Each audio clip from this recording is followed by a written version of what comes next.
Hey guys, and welcome back to the Fans Perspective, and in today's video I'm going to be giving you my predictions for match day 2 of the EFL Championship 2023-24 campaign. Now I'd like to say I did pretty decent for my match day 1 predictions. I got a few right. Sadly, a few last minute goals did sway results not in my favour, and come on, it's the Championship, you're always going to get a few wrong. But just like last time, I've used recent form, head-to-head results, and also a little bit of my own intuition to give you my prediction for the upcoming results.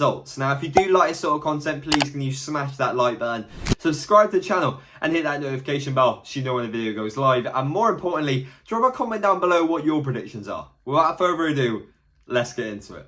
We start off with Coventry versus Middlesbrough. Now, Coventry have started the season in the worst way possible. They lost an all-guns blazing affair 2-1 to rivals Leicester, and then they replicated that score with a rotated side on Tuesday. On both occasions, the game was turned on their head after going 1-0 up.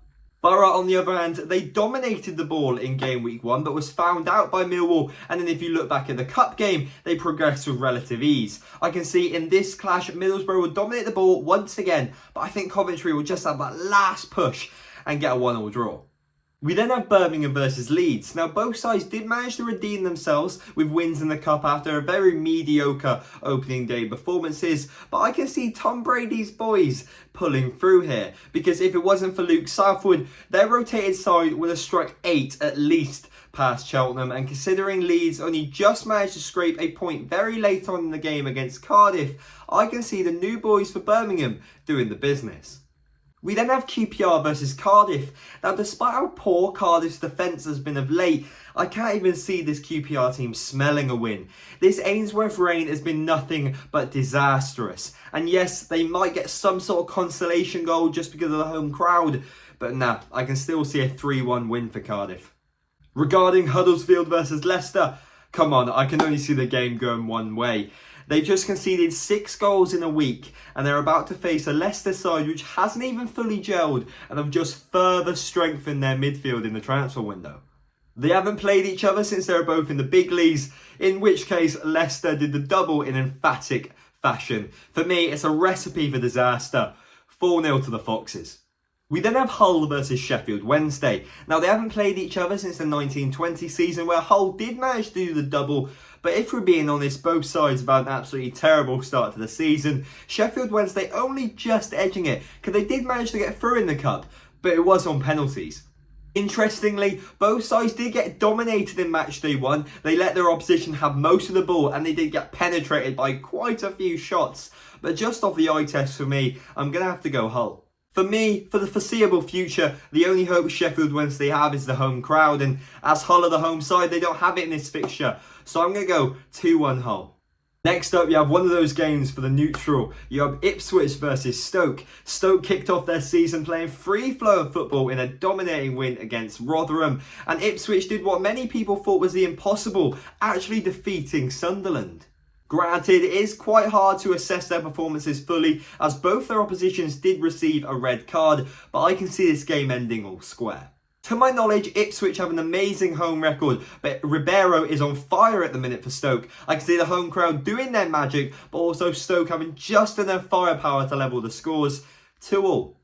You then have Millwall versus Bristol City. Now, heading into this one from the midweek games, both games did end with a 4-goal margin, just not necessarily the way that Millwall would have wanted it to. That being said, it was a heavily rotated side for the Lions, and they were desperately wanting redemption in this game. That being said, Bristol City are on the verge of losing starter Alex Scott, as he is getting ready for a Premier League move, and they couldn't beat the Lions on either occasion last season. On match day 1, both sides seem to retreat and let the opposition dominate the ball, so it will be interesting to see how the game flows, but I can see it ending very similarly to how it did the last time at the Den with a draw. I'm going to go 1-1. Deepdale hosts an exciting tie this week as the Black Cats come to town. Last time out, they struck 3 with no reply, and they'll be eager to replicate that result this time out. The damning part for both sides' cup defeats is that they went all the way to penalties, meaning they'll have a little less in the tank for this weekend's fixture. I can't exactly explain it. I've got a little bit of a soft spot for Sunderland, and I do believe that if they didn't get the red card in match day 1, they would have had the quality to turn the game around. And what better way than to get a convincing win to put your side back on track? I'm going to say a 2-0 win for the away side.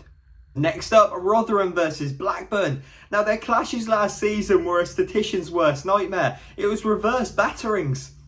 I can only see one real winner here though. Blackburn was one of those sides which I thought would have struggled this season, but they 100% proved me wrong against the Baggies. Rotherham will most likely be slightly more defensively resolute, but not much. 3-1. What a game we have for us on the South Coast as Southampton face Norwich. Two attack-minded, possession-dominated coaches facing up against one another. Both sides dominated possession, they dominated the stats, and they also come away with a 2-1 victory after an extremely late goal in their game. That being said, I can see another 2-1 result here, and I'm going to go in the favour of Southampton once more. It looks like James Ward-Prowse is about to leave after 20 years with the club, but I have real belief in the manager, and I think they have something to prove after an embarrassing defeat in midweek. Realistically, if it wasn't for poor decision making in the final third as well, they should have stuck a lot more past Wednesday. Southampton win for me. Watford started the season in red hot form as they obliterated QPR, and Plymouth did exactly what I said they'd do and put Huddersfield to the sword. That being said, I think Watford is just a step too far for the Pilgrims at the minute. After conceding 15 shots to a much lower standard of opponent, the number of shots that Watford could produce really frightens me. I've heard great things about Ballymumba though, and I think he could bag one, so I'm going to go with another 3-1 result in a Plymouth game, just the other way around, 3-1 Watford. Finally, we have West Brom versus Swansea. Now, even though both sides have been relatively decent in front of goal, something screams at me that this game will be a slugfest, which only the die-hard fans will be able to appreciate. But something has changed my mind. Because Perot has stayed at Swansea and he gained some confidence in midweek with a couple goals, I can see him getting a second half winner for the Swans and giving Michael Duff his first league victory with his new surroundings. And with a 1-0 victory for the Swans, that is all of my championship predictions. And that is it, guys. Thank you guys so much for watching this video. If you did enjoy the video, please can you smash that like button, subscribe to the channel and hit that notification bell so you know when the video goes live. Drop a comment down below. What did you think of my predictions? Did you think anything completely differently? I'd love to have a conversation with you about it in the comment section. Or if you want, just go to my link tree and you can message me on all of my social medias. That will be in the description as well. We've got loads of amazing videos coming up. We're going to Anfield very soon. We've got Reading away, Cheltenham home games. And I brought a little bit of equipment to improve the quality of the channel, and I'm hoping you're liking these new editing techniques as well, because it's taken me a lot more time, but I'd rather give you the best content possible. Yeah, so without further ado, guys, I hope you guys have enjoyed the video, and I'll see you guys in the next one. See ya.